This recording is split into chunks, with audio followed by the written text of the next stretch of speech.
नमो नारायण भक्तों, स्वागत है आप सभी का हमारे चैनल पर। क्या आप जानते हैं कि मनुष्य के जीवन में जब सारे रास्ते बंद हो जाते हैं और भाग्य साथ देना छोड़ देता है, तब केवल धर्म और भक्ति ही वो मार्ग हैं जो असंभव को भी संभव बना देते हैं।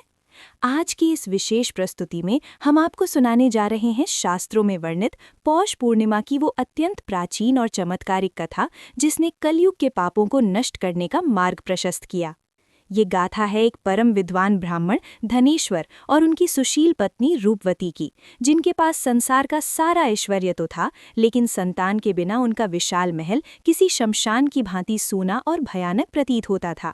समाज के कड़वे तानों और अपने सूने आंगन को देखकर जब धनेश्वर वन की ओर प्रस्थान करते हैं, तब उन्हें एक सिद्ध योगी से वो गुप्त रहस्य ज्ञात होता है जो किसी की भी सोई हुई किस्मत को जगा सकता है।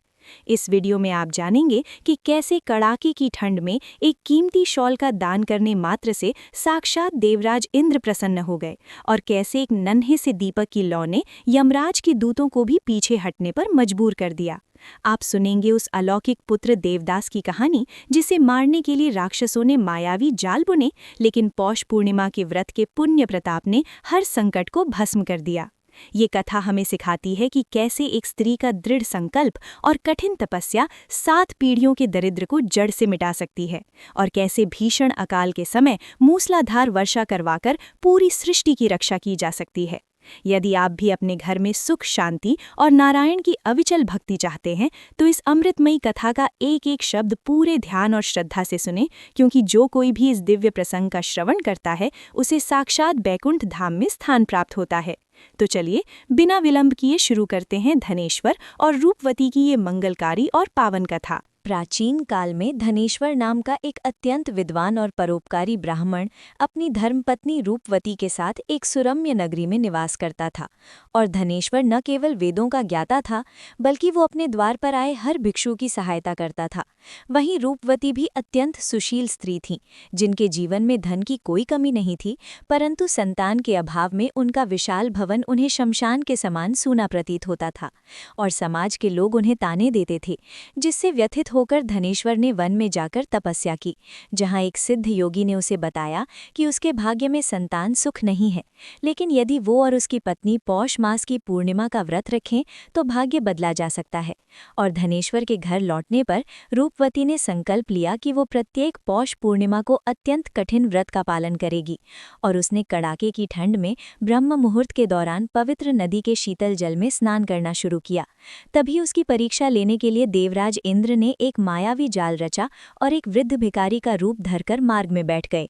रूपवती ने कड़ाके की ठंड में अपना इकलौता कीमती शॉल उस भिखारी को दे दिया और स्वयं ठिठुरते हुई नदी तक गईं, जिससे प्रसन्न होकर इंद्रदेव ने उसे गुप्त रूप से आशीर्वाद दिया।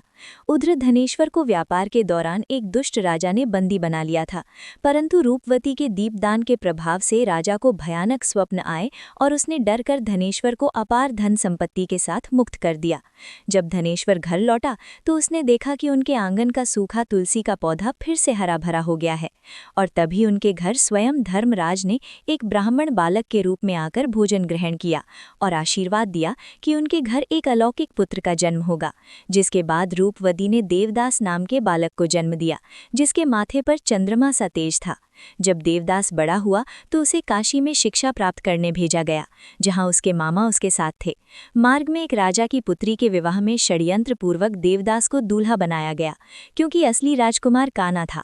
लेकिन देवदास ने राजकुमारी के दुपट्टे पर सारा सच लिख दिया कि तुम्हारा विवाह मेरे साथ हुआ है, पर तुम्हें भेजा किसी और के साथ जा रहा है। राजकुमारी ने सच जानकर उस काने राजकुमार को स्वीकार नहीं किया और देवदास की प्रतीक्षा करने लगी।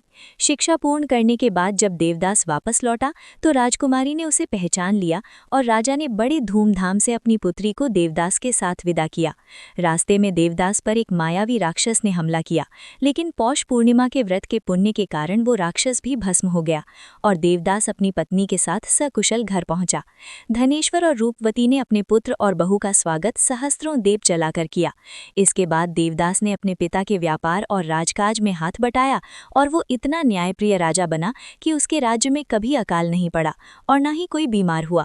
राजकुमारी ने भी अपनी सास रूपवती से पौष पूर्णिमा के व्रत की महिमा सीखी और दोनों ने मिलकर नगर में एक भव्य मंदिर बनवाया, जहां हर पूर्णिमा पर हजारों दीप जलाए जाते थे और निर्धनों को स्वर्ण मुद्राएं बांटी जाती थीं।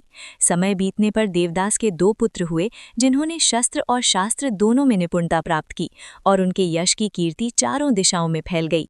एक बार की बात है, जब पूरे आर्यावर्त में भीषण सूखा पड़ा और नदियां सूखने लगी, तब देवदास ने अपनी माता के कहने पर पौष पूर्णिमा का महायज्ञ आयोजित किया और जैसे ही यज्ञ की पूर्णाहुति हुई, वैसे ही आकाश में काले बादल छा गए और मूसलाधार वर्षा होने लगी, जिससे पूरी प्रजा का कष्ट दूर हो गया और चारों ओर हरियाली छा गई। देवदास की प्रसिद्धि सुनकर दूर दराज के राजा भी पौष पूर्णिमा का महत्व समझने के लिए उसके दरबार में आने लगे और धीरे धीरे ये व्रत समस्त पृथ्वी पर फैल गया, जिससे कलयुग के पापों का नाश होने लगा। अंत में जब धनेश्वर और रूपवती का अंतिम समय निकट आया, तो साक्षात विष्णु दूत उन्हें लेने के लिए स्वर्ण विमान लेकर आए और उन्हें बैकुंठ धाम में स्थान प्राप्त हुआ, क्योंकि उन्होंने निस्वार्थ भाव से इस व्रत का प्रचार किया था। और आज भी ये माना जाता है कि जो कोई इस कथा का श्रद्धापूर्वक पाठ करता है, उसकी 7 पीढ़ियों के दरिद्र दूर हो जाते हैं और उसे भगवान नारायण की अविचल भक्ति प्राप्त होती है।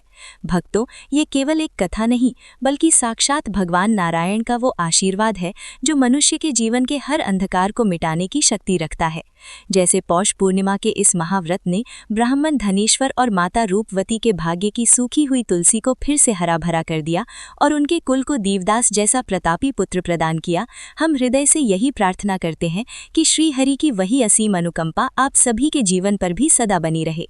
इस कथा का श्रवण और मनन करने मात्र से 7 जन्मों के संचित पाप और दरिद्रता का नाश हो जाता है और भक्त को अंत में बैकुंठ धाम की प्राप्ति होती है।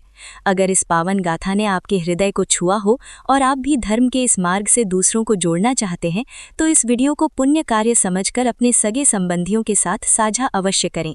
प्रभु की भक्ति का ये प्रवाह निरंतर चलता रहे, इसके लिए हमारे चैनल को सब्सक्राइब करके इस आध्यात्मिक परिवार का हिस्सा बने और कमेंट बॉक्स में अपनी श्रद्धा अर्पित करते हुए जय श्री लक्ष्मी नारायण लिखना ना भूलें। आपकी अटूट श्रद्धा और विश्वास ही प्रभु को आपके द्वार तक ले आएगा। भगवान विष्णु आपके भंडार भरे रखें और आपके जीवन में सुख समृद्धि का वास हो। मिलते हैं एक और दिव्य प्रसंग के साथ, तब तक के लिए नारायण नारायण और सादर प्रणाम।